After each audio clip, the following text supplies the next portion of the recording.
Hello students, कैसे हैं आप। मैथ इस फन में बहुत स्वागत करता हूं। आज मैं कक्षा 10वीं के अध्याय 14 से संबंधित गणितीय कथनों की जांच से संबंधित एक प्रश्न लेकर आया हूं, जो कि 2018 के तीनों सेट ए बी सी में पूछे गए थे। तो हो सकता है कि इस बार भी पूछा जाए, तो आप इस सवाल को बिल्कुल भी नज़रअंदाज ना करें, इसको एक बार ज़रूर देखें। तो आइए बिना समय गंवाते हुए इस प्रश्न को हम देखते हैं। प्रश्न कहता है, सिद्ध कीजिए कि किन्हीं दो क्रमागत विषम संख्याओं का योग 4 का गुणज होता है। अर्थात सर्वप्रथम तो विषम संख्या क्या होती है उसको आप जानते ही हैं, फिर भी मैं आपको याद दिला दूं। विषम संख्या अर्थात 1, 3, 5, 7, 9 इस तरह की संख्या क्या होंगे, विषम संख्या। अब उसके बाद बोल रहा है कि क्रमागत होनी चाहिए। तो 1 के बाद क्या आ गया, 3, 3 के बाद क्या आ रहा है, 5 के बाद 7 के बाद 9, इस तरह से क्रम से संख्याएं आ रही हैं। अब बोला जा रहा है अंतिम में कि संख्याओं का योग, इनका जो योग होगा वो हम अभी मानेंगे तो वो 4 का गुणज होना चाहिए। तो उसके लिए हम कैसे हल करते हैं इसको, आइए हम वीडियो में देखते हैं। तो प्यारे बच्चों, इसके लिए हम मान लेते हैं, चूंकि 2 क्रमागत विषम संख्या बोला है तो माना कि प्रथम विषम संख्या क्या मान लेते हैं, मान लेते हैं हम लोग ए, तथा दूसरी विषम संख्या क्या मान लेते हैं बच्चों, पहला ए आ गया। अब ए में मान के चलिए विषम संख्या, अर्थात अभी मैं जैसे बताया 1, 3, 5 इस तरह से आना चाहिए। तो ए हम माने हैं प्रथम संख्या। अब दूसरी संख्या मान लेता हूं मैं कि यहाँ पे 2 है।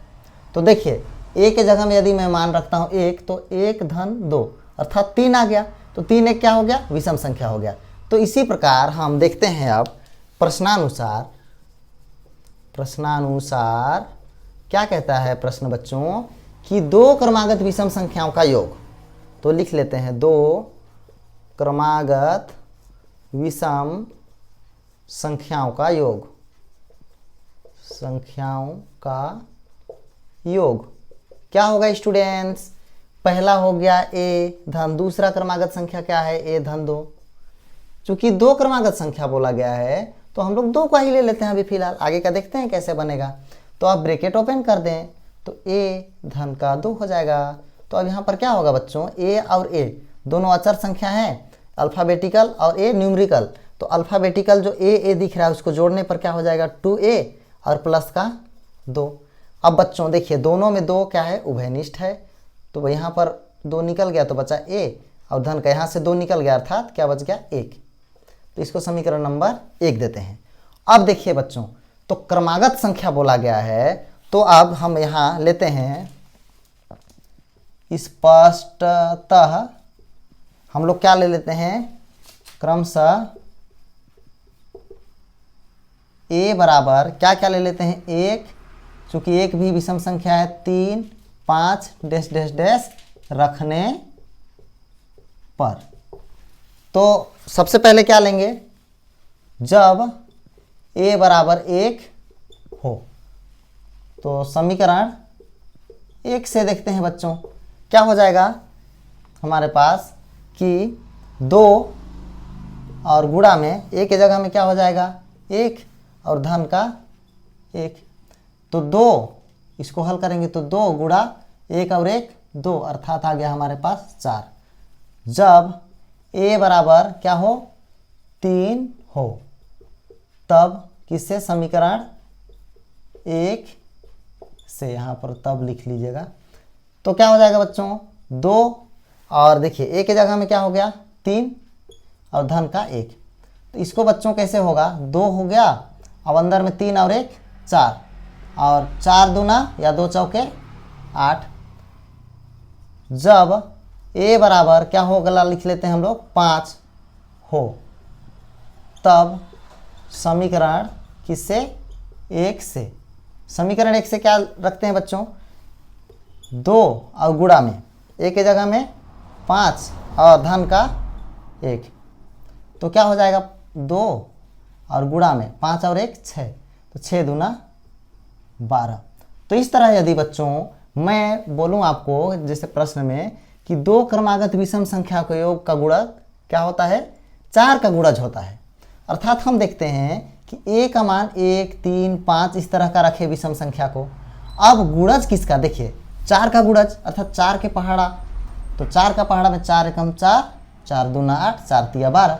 इसी तरह हम कह सकते हैं, क्या कह सकते हैं कि दो क्रमागत विषम संख्याओं का योग 4 का गुणज होता है। तो आइए हम इसको देखते हैं अंतिम में कैसे लिखते हैं। तो स्टूडेंट्स आप देख रहे होंगे कि जब हम a का मान क्रमशः समीकरण 1 में रखते गए हैं, क्या रखते गए हैं, विषम संख्या, अर्थात 1, 3, 5। देखिए यहाँ 1 रखे, यहाँ पर 3 रखे, यहाँ पे 5 रखे हैं। तो जो संख्या, जो विषम संख्या हमने रखा वो किसका गुणज में आ रहा है, 4 के गुणज के रूप में। देख सकते हैं आप 4 का पहाड़ा में 4 एकम 4, दूना 8, 4 तिया 12 इस तरीके से आ रहा है। तो चूंकि डैश डैश लिए हैं हम, तो अर्थात इस फॉर्मूला में यदि विषम संख्या को हम रखेंगे तो 4 के गुणज के रूप में ही आएगा। तो इसको हम क्या लिख सकते हैं, स्पष्टतः अगला अंक भी क्या होगा, 4 का गुणज होगा। अर्थात आइए हम देखते हैं यहाँ पे कि क्या होगा। अर्थात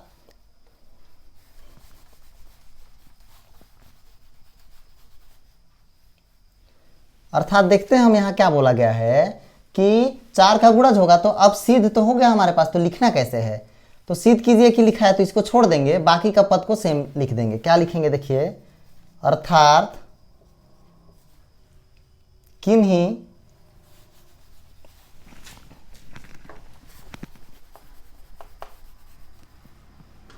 तो बच्चे लोग इसको अब हम कैसे लिखेंगे अंतिम में, तो इसको लिख सकते हैं अतः हम कह सकते हैं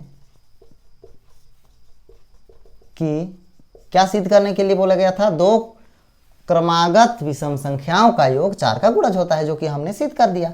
तो अतः हम कह सकते हैं कि किन्हीं दो क्रमागत, जो प्रश्न में लिखा है उसी को लिख देना है, किन्हीं दो क्रमागत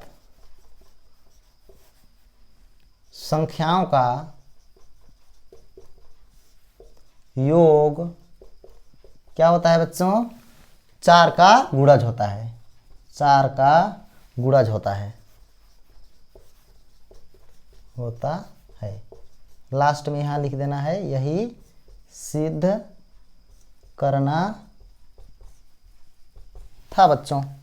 तो देख सकते हैं आप, बहुत ही आसान तरीके से इसको हल हो गया, स्क्रीनशॉट ले लेंगे। तो स्टूडेंट्स वीडियो कैसा लगा, उम्मीद करता हूँ कि वीडियो आपको पूरी तरीके से समझ में आ गया होगा। यदि वीडियो समझ में आया होगा और यदि चैनल में नए होंगे तो हमारे channel math is fun by GR sir को बिल्कुल भी सब्सक्राइब करना ना भूलें, और वीडियो अच्छा लगा हो तो लाइक करना तो बिल्कुल भी ना भूलें। और चूँकि बोर्ड परीक्षा महज 2-4 दिन शेष रह गए हैं, तो अपने दोस्तों तक भी जिनसे सवाल नहीं बन रहा है आप इसको शेयर कर दीजिएगा। तब तक मिलता हूँ नेक्स्ट वीडियो में, तब तक आप अपना ख्याल रखिए, स्वस्थ रहिए और तैयारी कीजिए, मन लगाकर पढ़िए, आपके 100% अंक आना तय है। अगला वीडियो से में मिलते हैं, तब तक के लिए वीडियो देखने के लिए थैंक यू।